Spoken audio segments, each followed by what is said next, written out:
Hello viewers, তো পিছনে ব্যাকগ্রাউন্ডে আসলে আপনারা যেটা দেখতে পাচ্ছেন যে এটা হলো আমাদের জাতীয় স্মৃতিসৌধ সাভারের। সেই জাতীয় স্মৃতিসৌধে আজকে আসছি।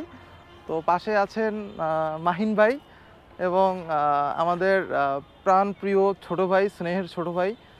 ভাই আপনার নাম জানি কি? আপনি যদি আমার আপনার ছোট ভাই আমি, আপনি আমার নাম আচ্ছা, জানেন না? ওনার নাম হলো ইউসুফ সরকার, পাঠান। ইউসুফ পাঠান।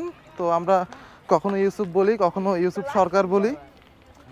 সে সবসময় একটু বেশি আবদার করে, ছোট ভাই তো ফালাই রাখতে পারি না। তো আজকে আনতে চাই নাই, জোর করে আসছে। ভাই আমার ঠিক একটু আছে। কিনে দিন আজকে ভাই। এই যে খেলনা।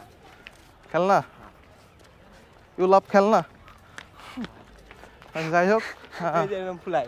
তো আজকের যে ভিডিওটা করা আর কি, আজকে আপনাদেরকে সম্পূর্ণভাবে আমরা স্মৃতিসৌধটা দেখাবো এবং স্মৃতিসৌধে কিভাবে আসবেন, কোথা থেকে আসবেন। সবাই জানে ভাই।